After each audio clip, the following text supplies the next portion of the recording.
Un completo análisis del impacto ambiental de los principales proyectos de explotación en Colombia desarrolla la Contraloría General de la República. Los llamados hidrocarburos no convencionales concentran especial atención del trabajo que realizan los expertos de la Contraloría Delegada para el Medio Ambiente. Posición de la Contraloría General por la expedición de estrictas licencias ambientales a Cerro Matoso obligó al gobierno a tomar medidas. Si Cerro Matoso quiere ampliar su proyecto minero 1 centímetro por fuera de los títulos mineros originales, tiene que tramitar una licencia ambiental en toda su extensión. Actuaciones de la Contraloría para el Medio Ambiente encontraron que 2 corporaciones regionales del centro del país habían perdonado multimillonarias deudas que favorecían a la nación y estaban comprando predios ribereños 300 veces más caro de lo que realmente costaban. Las aguas negras del río Bogotá se han llevado hasta el momento 2 billones de pesos, con los que se pensaba recuperar esa fuente hídrica. La emisión de hoy está dedicada a la Contraloría Delegada para el Medio Ambiente. Y justamente la protección del medio ambiente es un tema de máxima importancia en casi todos los países del mundo, pero en Colombia es un tema de muy bajo interés. Pues bien, un grupo de expertos en todas las disciplinas que abarcan la protección a los recursos naturales es el encargado desde la Contraloría General de la República de llamar la atención de quienes impactan ambientalmente nuestro territorio y está utilizando como herramienta fundamental la función de advertencia para que los organismos estatales hagan respetar al país más biodiverso del mundo por metro cuadrado. La Contraloría General de la República, a través de la Contraloría Delegada para Medio Ambiente, viene desarrollando un trabajo articulado al interior del organismo de control con el objetivo de trazar estrategias para lograr la preservación de los recursos naturales renovables y no renovables del país. Se sacaron unas funciones de advertencia, por ejemplo, sobre un proyecto de minería, el proyecto de Cerro Matoso, relacionadas con el tema de recursos pagados por esa empresa en materia de regalías, y desde el punto de vista ambiental, sobre los impactos ambientales que se han venido generando y sobre la inexistencia de licencia ambiental de un proyecto de esa magnitud. Se hacen observaciones tanto sobre títulos mineros que han sido otorgados en las zonas de páramos del país, como sobre explotaciones agrícolas y pecuarias que vienen dándose y que contrarían lo establecido en la Ley 1450 del Plan Nacional de Desarrollo. Adicionalmente, la delegada de Medio Ambiente analiza las formas de explotación de los llamados hidrocarburos no convencionales. Puede ser gas, puede ser arenas asfálticas, pueden ser hidrocarburos pesados que se sacan de rocas que en general no tienen la permeabilidad ni la porosidad suficiente para poder soltar, por decirlo de una manera sencilla, esos hidrocarburos. Entonces la forma que se utiliza es, se hacen las perforaciones convencionales, que eran las perforaciones verticales, y después se perfora en sentido horizontal a través de lo que son los yacimientos, digamos los paquetes de rocas, y se fracturan ya sea con agua o líquidos o con gas. Eso hace que se rompa la roca y que libere el gas. El funcionario advierte que este tipo de explotación en el país es de alto riesgo. Colombia es un país que geológicamente es muy joven, es un país donde hay fallas geológicas por todo el territorio nacional, algunas de esas fallas geológicas son activas, entonces el riesgo de contaminación de acuíferos, el riesgo de producción de sismos en este país que es de sismicidad, buena parte del territorio nacional tiene una sismicidad alta. Una de las mejores herramientas de trabajo para la Contraloría Delegada del Medio Ambiente son las funciones de advertencia. Han servido para revisar si el modelo de desarrollo en algunos sectores de la economía nacional son los más adecuados para el país. Por ejemplo, los hidrocarburos no convencionales, seguramente en este momento ya habría bloques en explotación con hidrocarburos no convencionales de no haber sido la función de advertencia. El gobierno nacional, entendemos que la Agencia Nacional de Hidrocarburos y el Ministerio de Minas hizo una revisión de la función de advertencia y ha venido preparándose la normatividad y la reglamentación para abordar una posible apertura de esos bloques exploratorios para hidrocarburos no convencionales. Los profesionales de la Contraloría Delegada de Medio Ambiente se dieron a la difícil tarea de cuantificar la repercusión económica del daño ambiental.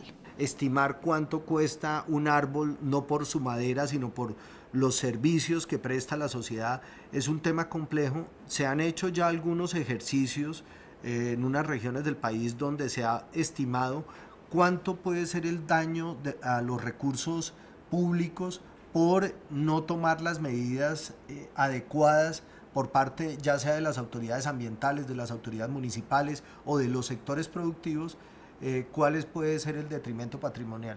Se han hecho avances, ya se tienen unas cifras, las cifras llegan a ser algunas mayores de 200.000 millones de pesos. La conformación de un grupo de funcionarios de diferentes disciplinas y el apoyo de consultorías especializadas internacionales han permitido identificar con precisión la aplicabilidad de la normatividad vigente y establecer el costo del daño ambiental y de lo que pueda representar para la sociedad colombiana que no se tomen las medidas de protección en su momento, puntualizó el Contralor Delegado para el Medio Ambiente.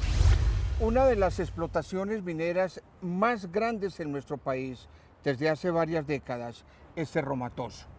Gracias a la Contraloría General de la República, el gobierno le impuso una condición ineludible a la compañía operadora para que cumpla a cabalidad las condiciones de operación y protección ambiental si está interesada en expandir su negocio. En agosto de 2010, la Contraloría General de la República advirtió al Gobierno Nacional que la explotación de níquel en esta mina, la de Cerro Matoso en Montelíbano, Córdoba, debía ser revisada, pues la compañía estaba operando con permisos ambientales concedidos desde 1963, pero sin una licencia ambiental ajustada a las exigencias de ley vigentes. La Contraloría advirtió que había serias falencias en la explotación de Cerro Matoso. Por ejemplo, las fases de abandono que son fundamentales en un proyecto minero, teniendo en cuenta que una vez se termine la sustracción de los minerales que están explotando, le van a quedar esas áreas intervenidas a la nación. Ese tema del cierre minero no está debidamente contemplado, así que si se hiciera bajo la norma actual y bajo el supuesto licenciamiento que tiene la empresa, se estarían lesionando los intereses del país. En 1996, el Estado colombiano firmó un contrato de concesión con Cerro Matoso, el 051-96M, y ese contrato, en voz de la Contraloría General, capturó los contratos anteriores de 1963 y de 1971. Entre otras ventajas, Cerro Matoso obtuvo una ampliación enorme del área concedida con la venia del gobierno de turno. Y aceptó la fusión, por llamarlo de esa manera, de los títulos mineros, pasando de tener un área relativamente pequeña, alrededor de 500 hectáreas, pasó a tener más de 50.000 hectáreas. Por temas como este y por el pago incompleto de regalías a la nación, la Contraloría emitió funciones de advertencia e informes de auditoría especial desde 2008, pero también lo hizo en 2011 y 2012. Y esa presión obligó a que el gobierno, a través de la Agencia Nacional de Minas, revisara ese contrato 051 y emitiera un decreto que al fin parece poner cintura a Cerro Matoso con el tema ambiental. Negó la posibilidad de ampliación de la licencia ambiental de Cerro Matoso a áreas que estuvieran por fuera de los títulos originales. O sea, en este momento, si Cerro Matoso quiere desarrollar, quiere ampliar su proyecto minero 1 centímetro por fuera de los títulos mineros originales, tiene que tramitar una licencia ambiental en toda su extensión. De esta manera asegura la Contraloría que por una parte se logra que a futuro sea posible que la explotación de níquel en Colombia sí se desarrolle con licencia ambiental y por otra parte, dice el Contralor Delegado Mauricio Cabrera, el Gobierno Nacional termina avalando las permanentes actuaciones de la Contraloría. En últimas, el Gobierno Nacional, vía esa última resolución de la Autoridad Nacional de Licencias Ambientales, termina reconociendo que efectivamente había unas irregularidades en la expedición de las licencias ambientales de ese proyecto. El Contralor Delegado para Medio Ambiente sostiene que en protección ambiental la tarea hasta ahora comienza en Colombia y asegura que la Contraloría trabajará arduamente para garantizar el respeto por los recursos naturales y también para medir su valor como patrimonio no solo de este país, sino de toda la humanidad.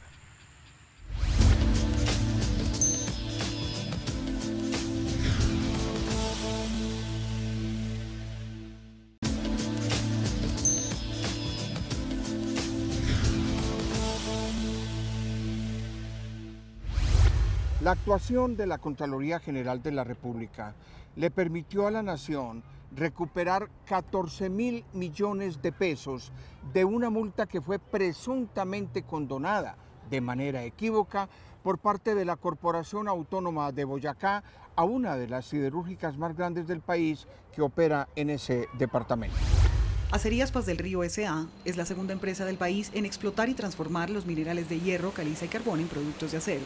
Nació en 1948 en el municipio de Nopsa, en Boyacá, pero solo hasta 1954 tuvo el nombre actual de Acerías Paz del Río y comenzó en pleno sus operaciones. 53 años después, en 2007, el grupo brasileño Votorantim compró la siderurgia, que hoy produce más del 30% del acero que se vende en Colombia.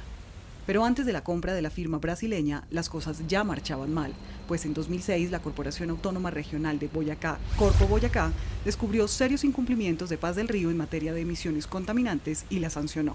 El proceso se inició en el año 2006 y en el año 2008 se profirió una decisión decisión de primer grado, sancionando a Acerías Paz del Río, declarándola responsable por contaminación por emisiones atmosféricas, y le impuso una multa sucesiva diaria de 150 salarios mínimos legales mensuales vigentes, lo que equivalía a aproximadamente 69.225.000 pesos.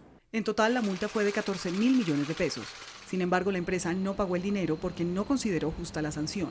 Como respuesta, en 2009, Corpo Boyacá inició un proceso de cobro coactivo, pero la empresa interpuso un recurso y al final la Corporación Autónoma de Boyacá aceptó un plan de la siderurgia para invertir una suma equivalente a la sanción en la instalación de un depurador de humos contaminantes.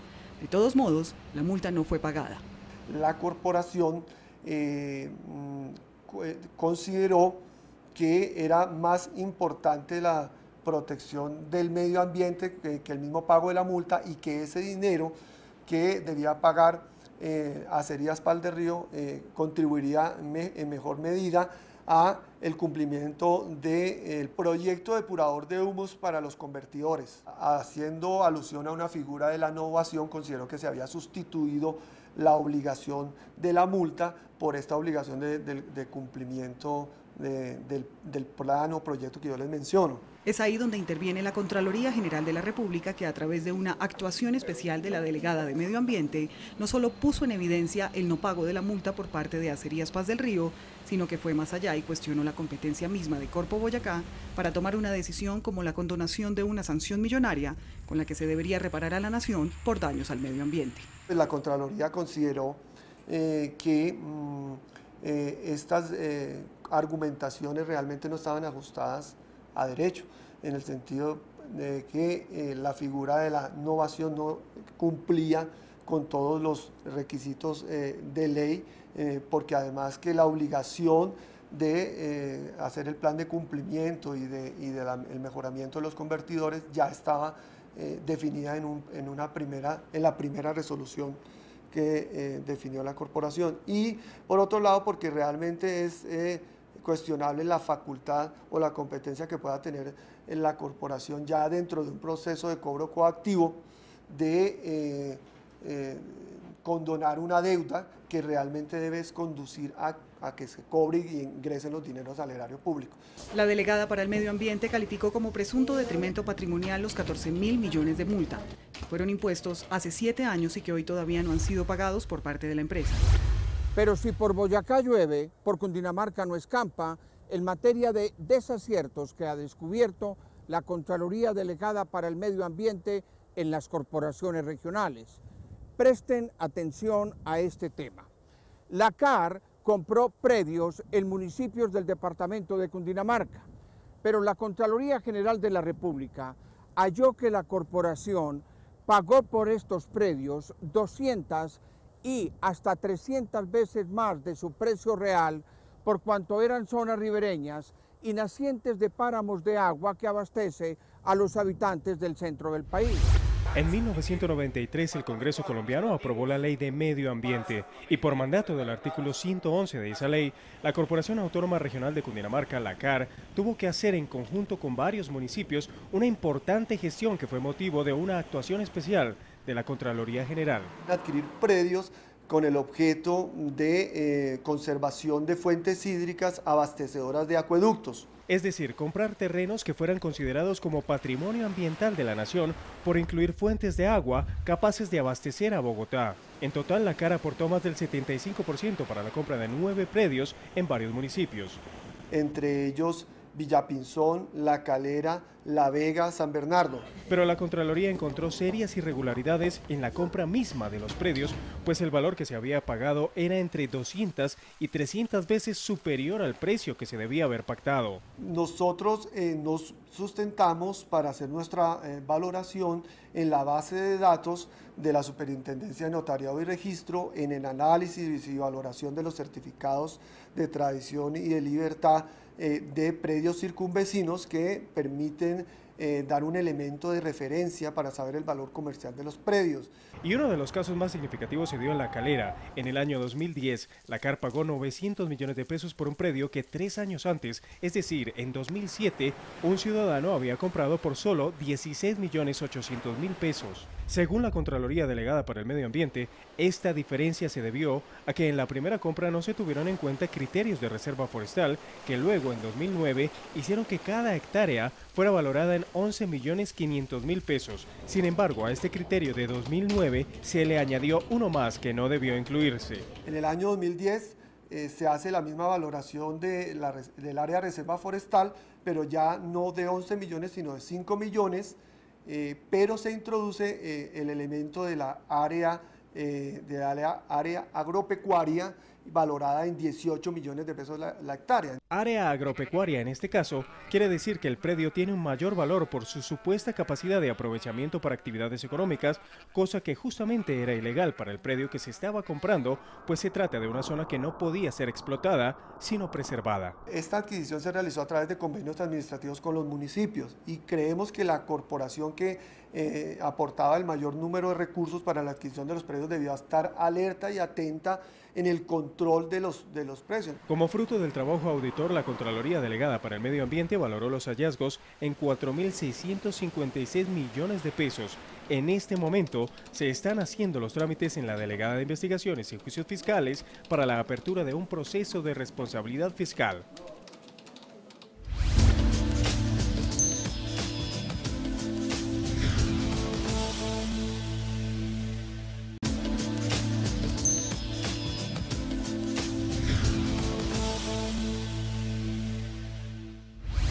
La Contraloría Delegada para el Medio Ambiente está liderando desde hace más de 3 años una auditoría en tiempo real y en el terreno, junto con 44 veedurías interesadas como cualquier otro ciudadano colombiano en salvar algún día el río Bogotá. Pero los resultados son desalentadores. Se han invertido hasta el momento 2 billones de pesos, como lo oyen, queridos televidentes, 2 billones de pesos para salvar ese afluente.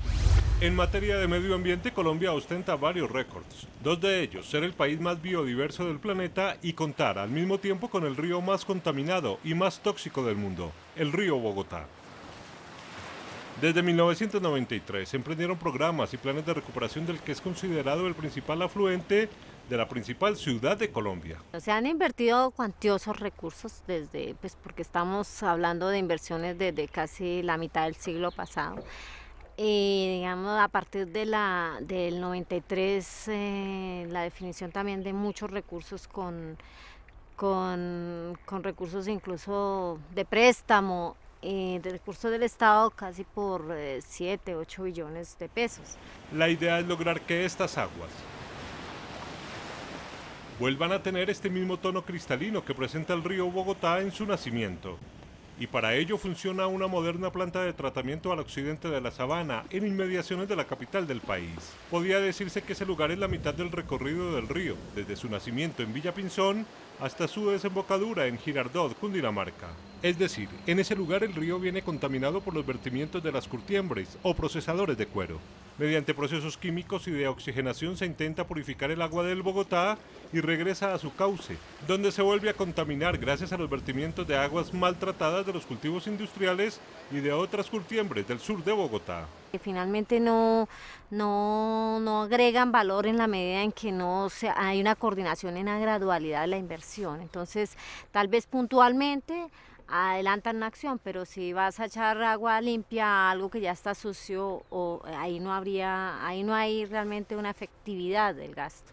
Contraloría Transparente estuvo en el municipio de Sesquilé, al norte de Cundinamarca, una de las poblaciones a las que baña el río Bogotá. En ese lugar se intentó el más reciente esfuerzo por evitar que a las aguas del Bogotá le cayeran los desechos orgánicos de los 6.000 habitantes del casco urbano. Este fue el panorama. Las piscinas de oxidación, donde deberían filtrarse las aguas negras, presentan este aspecto, totalmente colmatadas de sedimentos, lo que le impide cumplir su función. Lo que sucede es que nosotros estamos haciendo vertimiento directo al río Bogotá, lo cual pues aumenta la carga de contaminación hacia este afluente. Lo ideal sería que funcionaran. Estas PETAR están tratando más o menos el 30% del casco urbano. A estas piscinas les ayudaría en su función la más moderna planta de tratamiento de aguas residuales instalada en el departamento. Moderna porque es la más nueva. Su instalación se dio en noviembre de 2010. Funcionó solo hasta abril, que fue cuando tuvimos la primera inundación en el 2011. Entonces, escasamente 4 meses estuvo en su tratamiento, estuvo en funcionamiento y a partir del 2011 ha dejado de funcionar y está totalmente abandonada. Aseguran los veedores para la recuperación del río que insistieron en varias oportunidades para que los ingenieros y constructores no montaran la planta por debajo del nivel del río. Dichas peticiones no fueron tenidas en cuenta y la planta se convirtió en una mole de cemento y agua estancada que no sirve absolutamente para nada. La planta está construida en un terreno que históricamente ha sido inundable y se dijo que se tenía que construir en los estudios y todo eso un jarillón y nunca se hizo. Tanto las piscinas como la planta no cuentan con ningún tipo de seguridad. Sus casetas de vigilancia sirven para alojar a los consumidores de vicios y en la planta la total ausencia de celadores ha permitido que los ladrones se lleven cerraduras, llaves, mangueras, bombillas de los postes de alumbrado y, como si fuera poco, un transformador de energía de por lo menos 1 tonelada de peso. Que nosotros tengamos conocimiento en esta administración, nunca ha habido seguridad como tal ni una empresa de vigilancia. Se trata siempre de mantener pues haciendo una poda. La Contraloría Delegada para el Medio Ambiente realizó una auditoría a los 63 organismos estatales encargados de velar por la recuperación del río durante el trabajo realizado entre 2008 y 2012.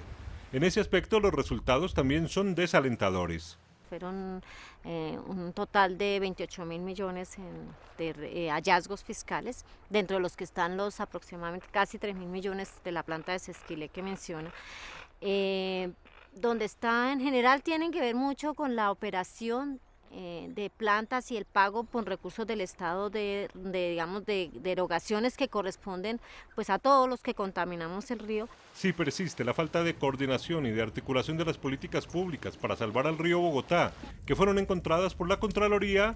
Los multimillonarios recursos que se tienen pensados invertir también pueden ir a parar al caño. Lo que esperamos, pues porque también queremos y nos corresponde velar por el desarrollo sostenible del país, pues es que no sea así. Pero sí se requeriría un gran esfuerzo, como lo planteamos dentro de las conclusiones del informe de auditoría, un esfuerzo de coordinación y de planeación estratégica de las inversiones que se van a realizar, de tal manera que no sigamos teniendo el mismo escenario. La Contraloría General está implementando por primera vez un control fiscal en tiempo real y trabaja de la mano con 44 veedurías ciudadanas encargadas de velar porque las nuevas estrategias para salvar al río Bogotá no se las lleve el agua. El presidente de la República, Juan Manuel Santos, será el encargado de inaugurar el Congreso Internacional Corrupción, Flagelo Mundial, en el que la Contraloría General de la República reunirá un selecto grupo de expertos en lucha contra la corrupción en Europa, América y por supuesto en Colombia. Con este evento, la Contraloría General de la República celebra sus 90 años de existencia como el principal organismo de control fiscal en este país. Amables televidentes, les habló Juan Guillermo Ríos. Los invito en 8 días a una nueva emisión de Contraloría Transparente, el programa institucional de la Contraloría General de la República.